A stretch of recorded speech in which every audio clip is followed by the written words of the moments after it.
ప్రభువైన యేసుక్రీస్తు యొక్క నామంలో మీ అందరికీ శుభవందనాలు తెలియజేస్తున్నానండి. మరలా మీ మధ్యలోకి రావటం నాకెంతో సంతోషంగా ఉన్నది. ప్రియ దేవుని బిడ్డలారా, ఈ యొక్క కార్యక్రమాన్ని మనం ప్రార్థన ద్వారా ప్రారంభించుకుందాం. దయచేసి టీవీ ముందు కూర్చున్నటువంటి వారు ముందుకు వచ్చినట్లయితే ఈ యొక్క కార్యక్రమాన్ని ప్రార్థన ద్వారా మనం ప్రారంభించుకుందాం. దయచేసి తలలో ఉంచండి, కళ్ళు మూసుకోనండి, ప్రార్థన చేసుకుందాం. పరిశుద్ధుడానికి వందనాలు చెల్లిస్తున్నాం ప్రభువా. జీవాధిపతి, జీవము కలిగిన యేసు, నజరేయుడైన యేసు, నీ పాదాలకు కోటాను కోట్ల స్తుతులు స్తోత్రాలు చెల్లిస్తున్నాం ప్రభువా. ఈ ఉదయకాల సమయంలో నేను స్తుతించుటకు, నిన్ను ఆరాధించుటకు, నీ నామాన్ని మహిమపరచడానికి ప్రభువా మీరు ఇచ్చినటువంటి గొప్ప కృపను బట్టి, ధన్యతను బట్టి కోటాను కోట్ల స్తుతులు చెల్లిస్తున్నాం ప్రభువా. అయా తండ్రి, టీవీ కార్యక్రమం ద్వారా ప్రభువా అనేక మంది ఆశీర్వదించబడుతున్నందుకు అయా నీకు వందనాలు చెల్లిస్తున్నాం ప్రభువా. ఈ ఉదయకాల సమయంలో తండ్రి నీకు స్తోత్రం. ప్రాముఖ్యమైనటువంటి పదాలు బిడ్డల యొక్క హృదయాల్లో పదిలిపరచాలని మీరు తీసుకొచ్చిన విధానం కొరకు నీకు స్తుతులు చెల్లిస్తూ నాతో, మాతో, అందరితో మాట్లాడి కృప చూపించి సహాయం చేయమని పరిశుద్ధాత్మ దేవ నేను ప్రేమతో ఆహ్వానిస్తున్నాను తండ్రి. అయా మీరు నడిపించి కృప చూపించు, మీరే బలపరచమని ప్రార్థిస్తూ యేసు నామమున అడుగుతున్నాను తండ్రి, ఆమేన్. గట్టి చెప్తా హల్లెలూయా, హల్లెలూయా. ప్రియా దేవుని బిడ్డలారా, ఈ ఉదయకాల సమయంలో చాలామంది మరి యొక్క డిసెంబర్ నెల రాగానే ప్రతి సేవకులు కూడా క్రిస్మస్ గురించి ఖచ్చితంగా తెలియజేస్తారు.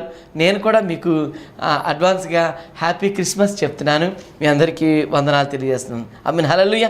ప్రియ దేవుని బిడ్డలారా, ఒక చక్కటి మాట ఈరోజు మీ హృదయంలో పదిలపరచబడాలని, మీ హృదయంలో ముద్రింపబడాలని నేను ఎంతో ఆశతో నేను మీ ముందుకు రావడం జరిగిందండి. ప్రియ దేవుని బిడ్డలారా, చూడండి, బైబిల్స్ ఉన్నటువంటి వారు దేవుని యొక్క వాక్యంలో లూకాసు వార్త 2వ అధ్యాయం అండి 10వ వచనాన్ని చదువుకుందాం. అయితే ఆ దూత భయపడకుడి, ఇదిగో ప్రజలందరికీ కలగబోవు మహా సంతోషకరమైన సువర్తమానము నేను మీకు తెలియజేయుచున్నాను. 11 దావీదు పట్టణమందు నేడు రక్షకుడు మీ కొరకు పుట్టి ఉన్నాడు. ఈయన ప్రభువైన అయిన క్రీస్తు. ఆమేన్. గట్టి చెప్తా హల్లెలూయా. దేవుని యొక్క వాక్యం సెలవిస్తున్నటువంటి మాట, ఈ మాట ప్రతి సేవకులు కూడా, ప్రతి ఒక్క పాస్టర్ గారు కూడా వారి సంఘాలలో బోధించకుండా, చెప్పకుండా ఉండరు. ఆమేన్, హల్లెలూయా. ప్రియదేవుని బిడ్డలారా, ఎందుకంటే అంత అమూల్యమైనటువంటి పదము ఈ 2వ అధ్యాయము 10వ వచనం 11వ వచనాలు. ఒక్కొక్క వచనం గురించి కూడా మనం తీసుకున్నట్లయితే అనేక పదాలు, అనేక మాటలు రాయబడ్డాయి.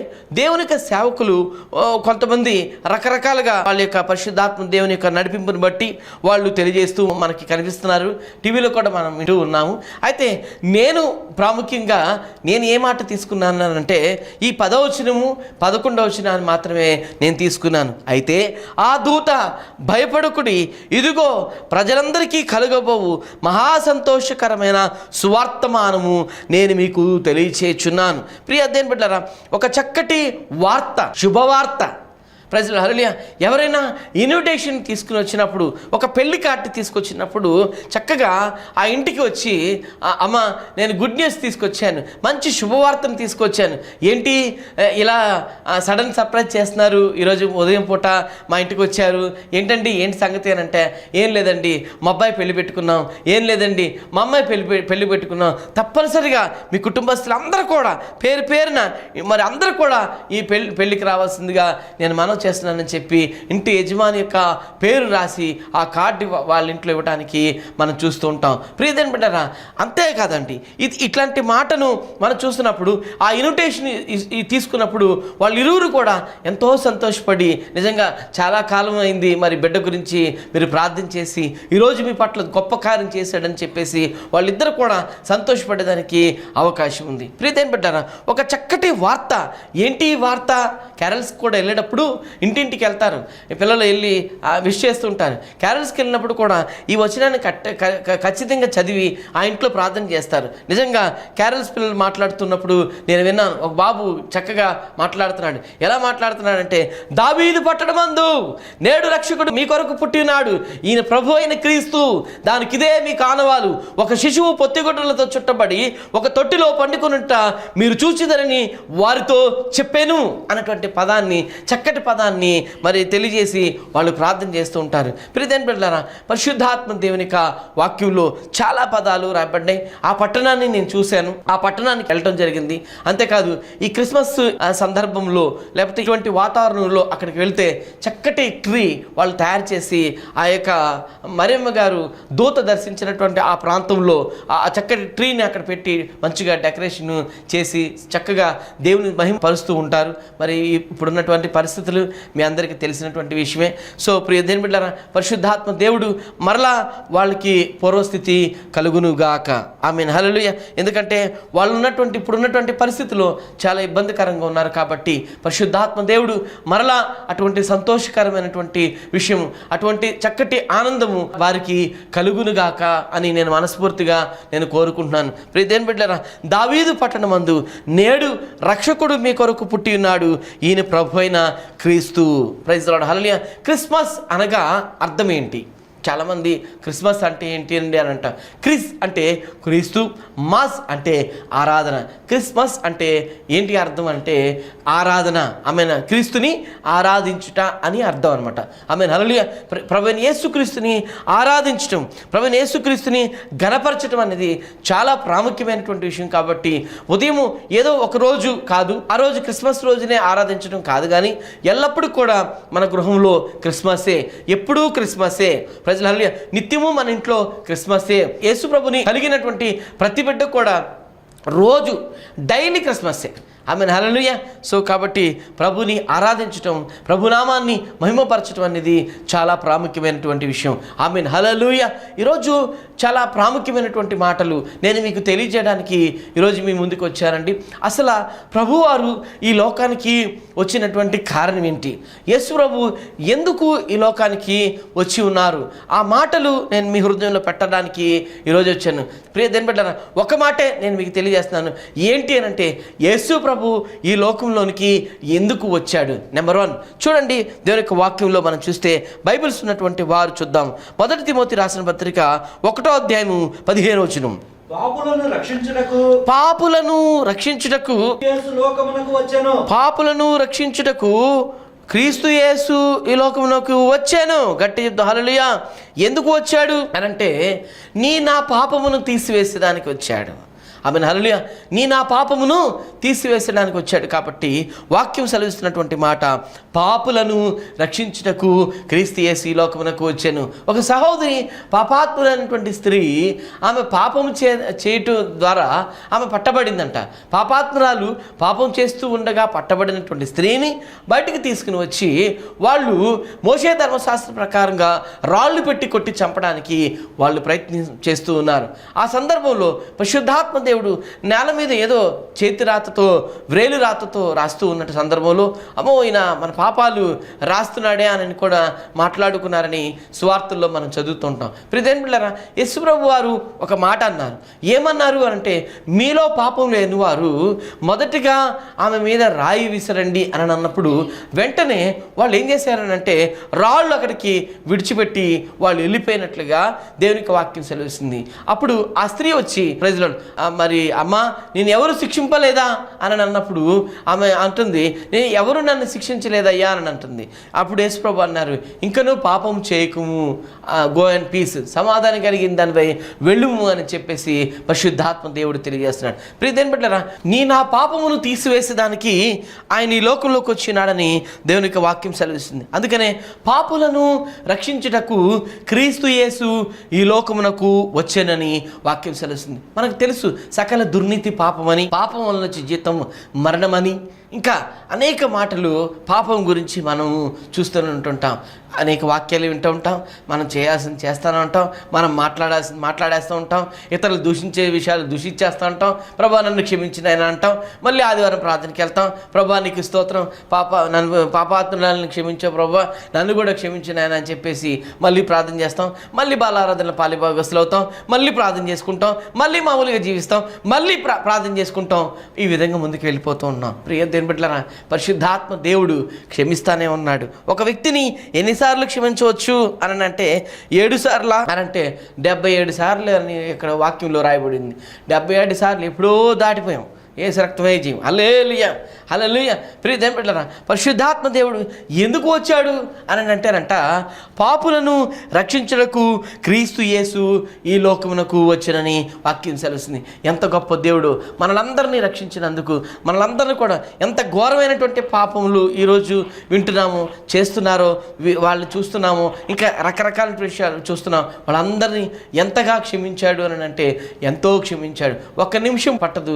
జఫన్యా గ్రంథం 1:2 ప్రకారంగా ఏమీ విడవకుండా ఆయన తుడిచి వేసేటువంటి దేవుడని వాక్యం సెలవుస్తుంది. మనుష్య జాతినేంటి, పశువులనేంటి, ఏదైనా సరే ఒక్క నిమిషంలో చీపురు పెట్టి ఊడ్చి అవతల పెడతానని అంటాడు. అయినప్పటికీ కూడా పరిశుద్ధాత్మ దేవుడు ఏం చేస్తున్నాడంటే, దొరికితే చదవండి, ఏమీ విడవకుండా భూమి మీదనున్న సమస్తమును ఊడ్చివేసేదను. హల్లెలూయా. దేవుడు తలుచుకుంటే ఒక్క క్షణంలో మనుషులనేంటి, పశువులనేంటి, ఎవరైనా సరే ఊడ్చి అవతల పెట్టగలిగినటువంటి దేవుడని దేవునికి వాక్యం సెలవుస్తుంది. అయినప్పటికీ కూడా ఆయన దీర్ఘశాంతుడై ఉన్నాడు కాబట్టి మనల్ని క్షమిస్తూ కృప చూపిస్తూ ఆయన నడిపిస్తున్నట్లుగా దేవునికి వాక్యం సెలవుస్తుంది. రెండోదిగా మనం చూసినట్లయితే వాక్యంలో చూద్దాం. అపోస్తుల కార్యములు 3వ అధ్యాయము 38వ వచనాన్ని చదువుకుందాం.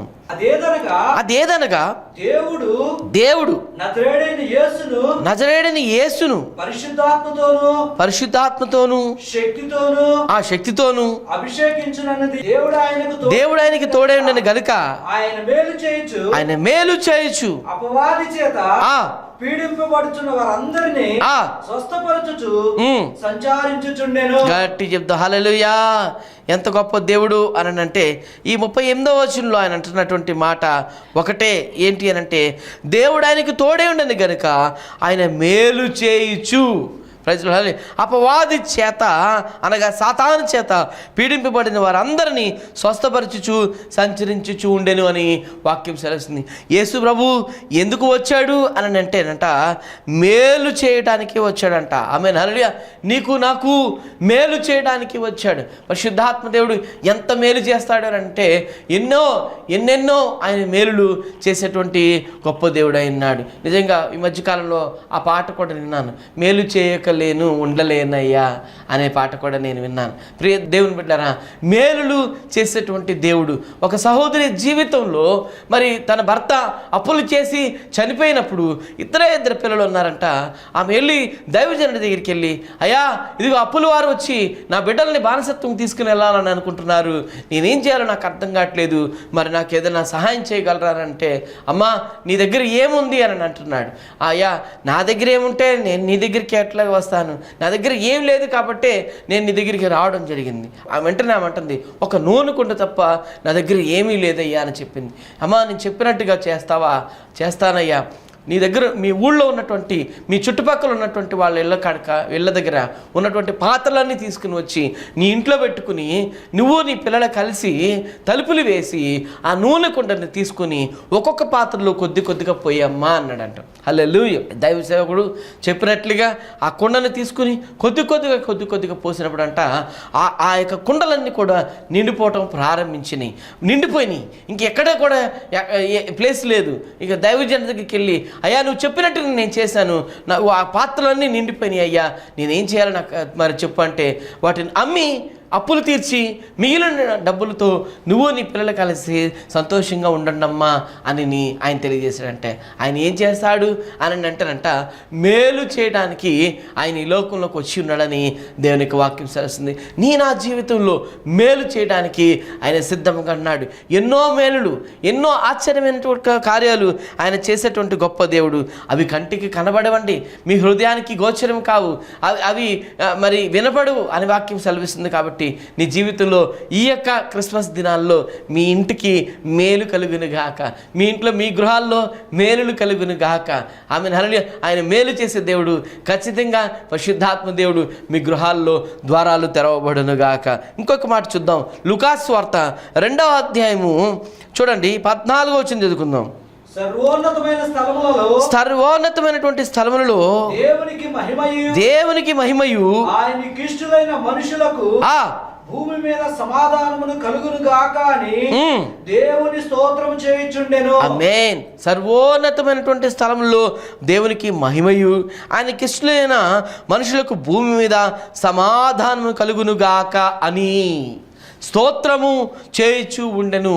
దేవుడు, పరిశుద్ధాత్మ దేవుడు ఎందుకు ఈ లోకంలోకి వచ్చాడు? ఒకటి, ఆయన పాపులను రక్షించడానికి క్రీస్తు యేసు లోకంలోకి వచ్చాడు. రెండవదిగా మేలు చేయడానికి ఈ లోకంలోకి వచ్చాడు. మూడవదిగా మనం చూసినట్లయితే సమాధానం ఇవ్వడానికి ఈ లోకంలోకి వచ్చాడు. ఆయన పుట్టేటప్పుడు సమాధానం తీసుకుని వచ్చారు.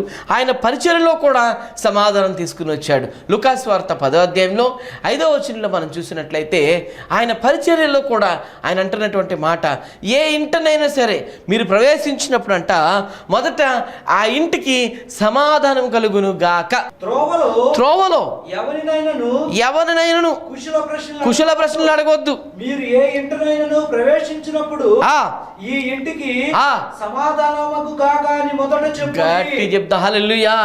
ఏ ఇంటనైనాను ప్రవేశించినప్పుడు మొదట ఆ ఇంటికి ఏమని చెప్పమంటున్నాడు? సమాధానం కలుగును గాక అని సెలవిస్తున్నాడు.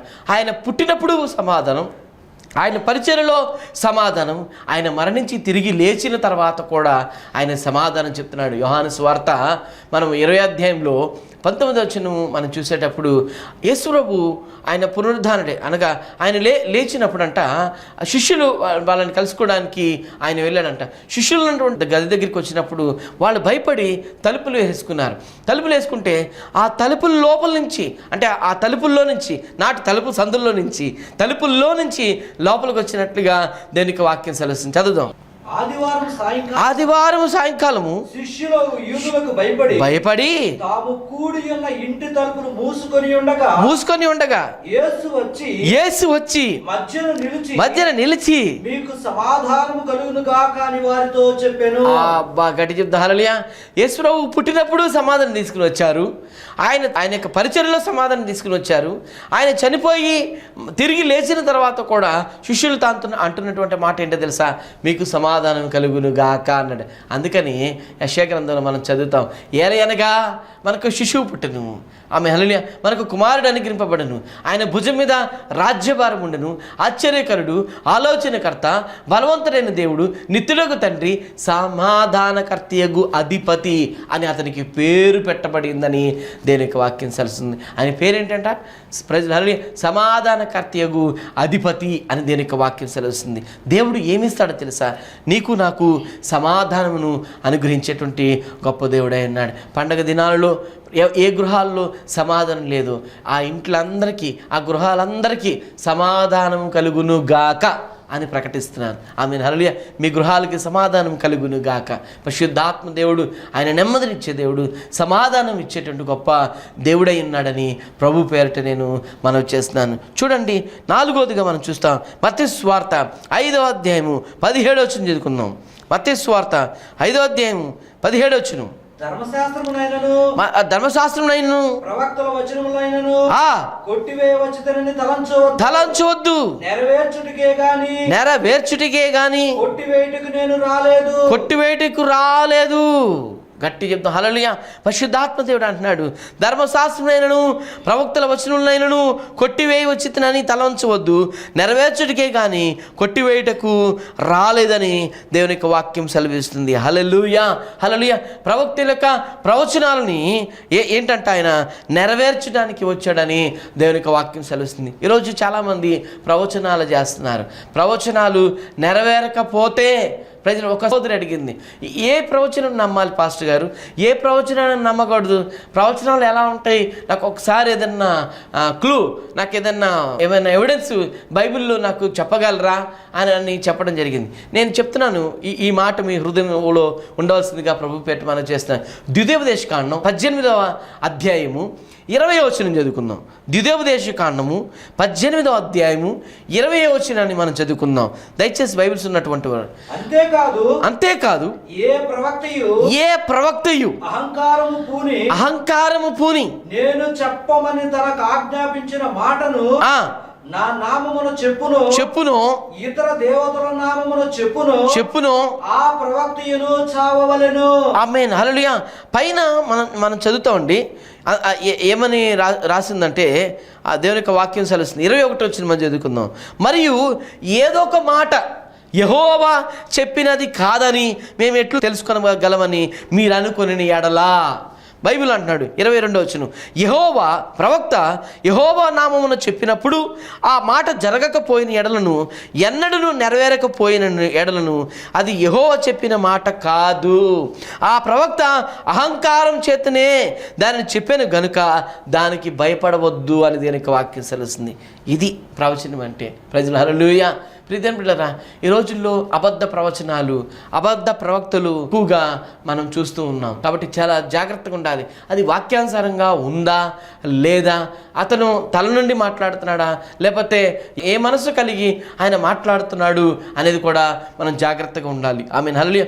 ఒకరోజు ఒక సహోదరి ఆమె నేను వెళ్తూ ఉండగా, అయ్యా ఒకసారి ఒక మాట ఉంది నీతో మాట్లాడాలి రాయ్యా అని అంటే నేను వెళ్ళినప్పుడు అమ్మ చెప్పండి ఏంటి ప్రాబ్లం అంటే, ఏం లేదు పాస్టర్ గారు, ఒక అమ్మాయి వచ్చింది ఇంటికి వచ్చి ఒక 1000 రూపాయలు అప్పు అడిగిందండి.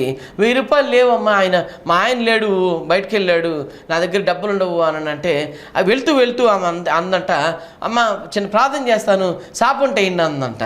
సాపేశారంట. సాపేస్తే ఆమె మోకరించి ప్రార్థన చేస్తూ, ఓ నా ప్రియ కుమారి, నా బిడ్డ 1000 రూపాయలు బాధతో వచ్చింది, మీరు అప్పో చేసి నా బిడ్డకి ఇవ్వండి, లేకపోతే మీ ఆయన చచ్చిపోతాడు, ఇదే యెహోవా వాక్కు అని చెప్పిందంట. ఇది ఎంతవరకు కరెక్ట్ మీరే చెప్పండి. Amen hallelujah.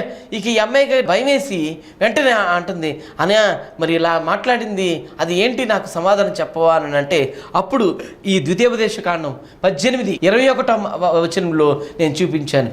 ఏదో ఒక మాట యెహోవా చెప్పింది కాదని మేము ఎట్లు తెలుసుకొనగలమని మీరు అనుకుని ఎడలా. ప్రజలు హల్లెలూయా. ఆ యొక్క ప్రవక్త అహంకారం చేత నేను చెప్పాను కనుక అది ఎన్నడూ నెరవేరకపోయిన ఎడలా ప్రజలు హల్లెలూయా, మీరు దాని గురించి మీరు భయపడన అవసరమే లేదని క్లారిటీగా అక్కడ వచనము వ్రాయబడి ఉంది. ఆ వచనాన్ని ఆమెకు చూపించినప్పుడు అప్పుడు ఆమెకు ధైర్యం కలిగిందంట. ఆమె హల్లెలూయా. కానీ ప్రియదేవుని బిడ్డలారా, ఈ ప్రవచనం ఎవరిది? ఈ ప్రవచనం అంటే పరిశుద్ధాత్మ దేవుడు ఇచ్చినటువంటి ప్రవచనం. యెషయా ఆయన ప్రవచిస్తున్నట్లుగా దేవుని యొక్క వాక్యము సెలవిస్తుంది. ఆ యొక్క ప్రవచనాలు నెరవేర్పు గురించే మనం చూస్తూ ఉంటాం. హల్లెలూయా. నిజంగా పరిశుద్ధాత్మ దేవుడు గొప్ప దేవుడు అయినాడు కాబట్టి ప్రవచనాలు నెరవేర్పు నిజంగా పరిశుద్ధాత్మ దేవుడు. ఈరోజు చాలామంది యేసుప్రభుని సొంత రక్షకుడిగా అంగీకరించినటువంటి వారిలో సైంటిస్టులు కూడా యేసుప్రభుని సొంత రక్షకుడిగా అంగీకరించిన వారు లేకపోరు. ప్రియదేవుని బిడ్డలారా, కరెంటు కనుక్కున్నటువంటి థామస్ ఆల్వా ఎడిసన్ అన్నటువంటి వ్యక్తి యేసుప్రభుని సొంత రక్షకుడిగా అంగీకరించారు. అంతేకాదండి, టెలిఫోన్ కనుక్కున్నటువంటి వ్యక్తి మనం చూస్తాం. అలెగ్జాండర్ గ్రహాం బెల్ అనేటువంటి వ్యక్తి కూడా యేసు ప్రభుని సొంత రక్షకుడిగా అంగీకరించిన వారు మరి లేకపోరు. అంతేకాదండి, బొగ్గు ఇంజిన్ కనుక్కున్నటువంటి జేమ్స్ లూట్ అనేటువంటి వ్యక్తి కూడా యేసు ప్రభుని సొంత రక్షకుడిగా అంగీకరించాడని చరిత్ర చెప్తుంది. ఆమేన్, హల్లెలూయా. అంతేకాదండి, విమానం కనుక్కున్నటువంటి రైట్ బ్రదర్స్ కూడా యేసు ప్రభుని సొంత రక్షకుడిగా అంగీకరించినారు. అలాగే గాంధీ మహాత్మ కూడా ఆయన కొండ మీద ప్రసంగాన్ని ఆయన చదివి యేసు ప్రభుని సొంత రక్షకుడిగా అంగీకరించాడు. అంతేకాదు, సర్వేపల్లి రాధాకృష్ణ ఆయన కూడా యేసు ప్రభుని సొంత రక్షకుడిగా అంగీకరించాడు. అంతేకాదు, భూమి గురుత్వాకర్షణ శక్తి ఉందని కనుక్కున్నటువంటి ఐజక్ న్యూటన్ అనేటువంటి వ్యక్తి కూడా యేసు ప్రభుని సొంత రక్షకుడిగా అంగీకరించాడు. ప్రియ దేవుని బిడ్డలారా, ఒకటే, ప్రవక్తల యొక్క ప్రవచనాలు నెరవేర్చడానికే ఆయన ఈ లోకంలోనికి వచ్చి ఉన్నాడని దేవుని యొక్క వాక్యము సెలవిస్తుంది. కాబట్టి నేను మీకు తెలియజేస్తున్నాను, చరిత్ర లేకపోతే ఈరోజు భవిష్యత్తు లేదు. చరిత్ర ఉంది కాబట్టి ప్రవచనము ఈరోజు నెరవేరింది కాబట్టి ఈరోజు మాట్లాడుకోగలగడానికి గల ముఖ్య ఉద్దేశం ఉంది. యేసు ప్రభు గురించి ఈరోజు మాట్లాడుకుంటున్నాము అని అంటే ఆ యొక్క ప్రవక్తల ప్రవచనాలే ఈరోజు నెరవేర్పు జరిగింది కాబట్టి ఈరోజు ధైర్యంగా తన సేవకులు మాట్లాడగలుగుతున్నాడని ప్రభు పేరట నేను మనం చేస్తున్నాను. ఎందుకు వచ్చాడు యేసు ప్రభు అంటే? పాపులను రక్షించడానికి క్రీస్తు యేసు ఈ లోకమునకు వచ్చెను, మేలు చేయడానికి వచ్చాడు, సమాధానం ఇవ్వడానికి వచ్చాడు, ప్రవక్తల యొక్క ప్రవచనాలు నెరవేర్చడానికి వచ్చాడని వాక్యం సెలవుస్తుంది. అంతేకాదండి, సత్యమును గురించి సాక్ష్యం ఇవ్వడానికి ఈ లోకంలోకి వచ్చాడని వాక్యం సెలవుస్తుంది. యోహాను సువార్త 8:37 వచ్చింది. అందుకు పిలాతు నీవు రాజువా అని ఆయనను అడగగా యేసు నీవు అన్నట్టే నేను రాజునే, సత్యమును గూర్చి సాక్ష్యం ఇచ్చుటకు నేను పుట్టి తిని. ఆమేన్, హల్లెలూయా. దేని గురించి అని అంటే ఆయన ఎవరు అని అంటే సత్యము. అందుకే బైబిల్ సెలవిస్తుంది, యోహాను సువార్త మనందరూ తెలిసిన మాట. ఏమని అంటున్నాడంటే 14:6 అందుకు యేసు నేనే మార్గము, నేనే సత్యము, నేనే జీవము, నా ద్వారానే తప్ప తండ్రి యొద్దకు ఎవరునూ రారు అని దేనికి వాక్యము సెలవిస్తుంది. కాబట్టి పరిశుద్ధాత్మ దేవుడు ఏమై ఉన్నాడు అని అంటే సత్యమై ఉన్నాడు. సత్యమును గుర్చి సాక్ష్యం ఇవ్వడానికి ఆయన ఈ లోకంలోకి వచ్చి ఉన్నాడని వాక్యం సెలవిస్తుంది. పరిశుద్ధాత్మ దేవుడు గొప్ప దేవుడు అయినాడు కాబట్టి, యేసు ప్రభు సత్యమై ఉన్నాడు కాబట్టి మనం కూడా ఆయన సత్యంలో నడుస్తున్నాం కాబట్టి ఆ సత్యము నా జీవితంలో ఏలుబడి చేయునుగాక. మరొకటి చెప్దాం, అపోస్తుల కార్యములు 3:26 చదువుకుందాం. దేవుడు తన సేవకుని పుట్టించి మీలో ప్రతి వానిని వాని దుష్టత్వం నుండి మళ్లించుట వలన మిమ్మల్ని ఆశీర్వాదించుటకు ఆయనను మొదట మీ యొద్దకు పంపినని చెప్పాడు. గట్టి చెప్దాం, హల్లెలూయా. దేవుడు ఎందుకు వచ్చాడు అని అంటే, ఒకటి పాపులను రక్షించుటకు క్రీస్తు యేసు ఈ లోకంలోకి వచ్చాను. ఆయన మేలు చేయడానికి వచ్చాడు, సమాధానం ఇవ్వడానికి వచ్చాడు, ప్రవక్తల యొక్క ప్రవచనాలు నెరవేర్చడానికి వచ్చాడు, సత్యమును గురించి సాక్ష్యం ఇవ్వడానికి వచ్చాడు. అంతేకాదు ఆశీర్వదించడానికి వచ్చాడు. పరిశుద్ధాత్మ దేవుడు ఆయన ఆశీర్వదిస్తే ఎన్నటికీ ఎప్పటికీ అది ఆశీర్వాదకరంగా ఉంటుందని దేవుని యొక్క వాక్యము సెలవిస్తుంది. కాబట్టి యాకోబుని ఏం చేశాడనంటే ఆయన ఆశీర్వదించాడు. యాకోబ్ నీ పేరు యాకోబు కాదు, నీ పేరు ఇశ్రాయేల్ అని దేవుని యొక్క వాక్యం సెలవుస్తుంది.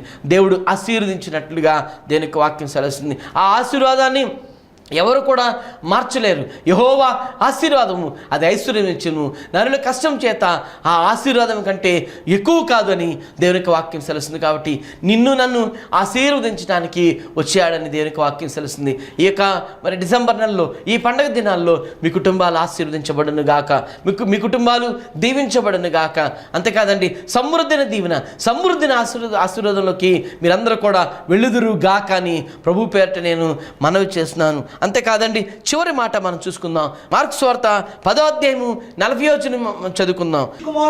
మనిషి కుమారుడు పరిచారము చేయించుకొనుటకు రాలేదు గాని పరిచారము చేయుటకును అనేకులకు ప్రతిగా విమోచన క్రయధనముగా తన ప్రాణం ఇచ్చుటకును వచ్చెనను. గట్టి చెప్తా, హల్లెలూయా. యేసు ప్రభు ఎందుకు వచ్చాడు అని అంటే తన ప్రాణం ఇచ్చుటకు వచ్చాను. యేసు ప్రభు ఎందుకు వచ్చాడంట? ప్రజలు హల్లెలూయా, అనేకులకు ప్రతిగా విమోచన క్రయధనముగా తన ప్రాణం ఇచ్చుటకు వచ్చాను అని వాక్యం సెలవుస్తుంది. ఆయన అంటాడు పిలాతు, అయ్యా నిన్ను విడిపించుటకు నాకు అధికారం ఉంది అని అంటున్నాడు. నీకు అధికారం, నా ప్రజల కొరకు నా ప్రాణాన్ని నేను పెట్టుచున్నాను అని అంటున్నాడు. ప్రియదేవులారా, పరిశుద్ధాత్మ దేవుడు గొప్ప దేవుడై ఉన్నాడు కాబట్టి నీ కొరకు నా కొరకు ఆ కల్వరిగిరిలో తన రక్తాన్ని చిందించినటువంటి దేవుడు మన ప్రభు అయిన యేసుక్రీస్తు ఎంత త్యాగము కలిగి ఉన్నాడు, ఎంత ప్రేమను కలిగి ఉన్నాడు. నీ కొరకు నా కొరకు మరి ఆ ప్రేమను చూపించి ప్రియదేవులారా ప్రాణం పెట్టినట్లుగా వాక్యం సెలవుస్తుంది. ఎవరైనా నీ కొరకు ప్రాణం పెట్టారా అంటారు, ఊరికే నీ కొరకు ప్రాణం పెడతారా అని అంటారు, నా ప్రాణం ఇచ్చేస్తాను అని అంటారు. ఉటిదే, అంతా ఉడిదే. ప్రియదేవులారా, యేసు ప్రభు ఒక్కలే నీ కొరకు నా కొరకు ఆయన రక్తాన్ని చిందించాడు. అంతేకాదు ఆయన ప్రాణం పెట్టినట్లుగా వాక్యం సెలవిస్తుంది. కాబట్టి పరిశుద్ధాత్మ దేవుడు గొప్ప దేవుడు అయినాడు. కాబట్టి మనం ఏం చేయాలి అంటే ఆయనకు కృతజ్ఞతాస్తుతులు చెల్లించాలి. ఆయన నామాన్ని మహిమపరిచినటువంటి వారు ఉండాలని ప్రభు పేరట నేను మనవి చేస్తున్నాను. అందుకని ఎందుకు వచ్చాడు అని అంటే లూకా సువార్త 2:10 ఆయన అంటున్నాడు, దావీదు పట్టణమందు నేడు రక్షకుడు మీ కొరకు పుట్టినాడు, ఈయన ప్రభు అయిన క్రీస్తు. దానికి ఇదే మీ కానవాలు, ఒక శిశువు పొత్తిగుడ్డలతో చుట్టబడి ఒక తొట్టిలో పండుకొనుట మీరు చూచిదరని వారితో చెప్పాను అని దేవుని యొక్క వాక్యం సెలవిస్తుంది. ఆమేన్, హల్లెలూయా. పరిశుద్ధాత్మ దేవుడు గొప్ప దేవుడు అయినాడు, కృపగలిగిన దేవుడు అయినాడు. కాబట్టి ఆయన ఎందుకు వచ్చాడు అని అంటే ఒకటే, ఆయన పాపులను రక్షించడానికి క్రీస్తు యేసు లోకమునకు వచ్చాను, మేలు చేయడానికి వచ్చాడు, సమాధానం ఇవ్వడానికి వచ్చాడు, ప్రవక్తల యొక్క ప్రవచనాలు నెరవేర్చడానికి వచ్చాడు, సత్యమును గురించి సాక్ష్యం ఇవ్వడానికి వచ్చాడు, ఆశీర్వదించడానికి వచ్చాడు. అంతే కదండి, ప్రాణం పెట్టడానికి వచ్చాడు. హల్లెలూయా. ఈ 7 మాటలు మీ హృదయంలో పదిలపరచబడును గాక. ప్రజలు హల్లెలూయా. క్రిస్మస్ అంటే అర్థం ఏంటి? క్రీస్తుని ఆరాధించుట. ఈరోజు ప్రభుని స్తుతిద్దాం, ప్రభునామాన్ని మహింపరచుకుందాం. ఎప్పుడు కాదు, ఏదో క్రిస్మస్ రోజునే కాదు, ప్రజలు ఎల్లవేళలా ప్రభుని స్తుతించాలి, ప్రభుని మహింపరచవలసిందిగా ప్రభు పేట నేను మనవి చేస్తూ నేను ఈ వాక్యాన్ని ముగిస్తున్నాను. దయచేసి తలలోంచండి, కళ్ళు మూసుకోనండి, ప్రార్థన చేసుకుందాం. పరిశుద్ధ ప్రేమ గల తండ్రి, నీకు వందనాలు చెల్లిస్తున్నాం ప్రభా. ఈ యొక్క ఉదయకాల సమయంలో ప్రభా నా తండ్రి, లూకాసు వార్త 2వ అధ్యాయము 10-11 వచనాల ద్వారా మీరు మాతో మాట్లాడినందుకు నీకు స్తోత్రాలు ప్రభా. యేసు ప్రభు ఎందుకు వచ్చారో తండ్రి, అయ్యా మీరు ఎందుకు వచ్చారు ఈ లోకానికి, కొన్ని మాటలు వివరించడానికి, తెలియపరచడానికి మీరు ఇచ్చిన గొప్ప కృపను బట్టి నీకు స్తోత్రాలు చెల్లిస్తున్నా. ఈ వాక్యము బిడ్డల యొక్క హృదయాల్లో పదిలపరచబడును గాక. దీవించి ఆశ్రయించి బలపరిచి కృపతో నిలుదల దయచేయమని, మీరు అక్కడ ఆలస్యమైతే మరొక దినం మంది కలుసుకుని నీలో ఆనందించే భాగ్యం దయచేయమని ప్రార్థిస్తూ, ఇంకా మరిన్ని మర్మాలు, మరిన్ని కొత్త విషయాలు బిడ్డల హృదయాల్లో పదిలపరచడానికి నన్ను వాడుకుని కృప చూపించి సహాయం చేయని ప్రార్థిస్తూ యేసు నామమున నడుతున్నాను తండ్రి, ఆమేన్. God bless you. ప్రభు మిమ్మల్ని దీవించును గాక.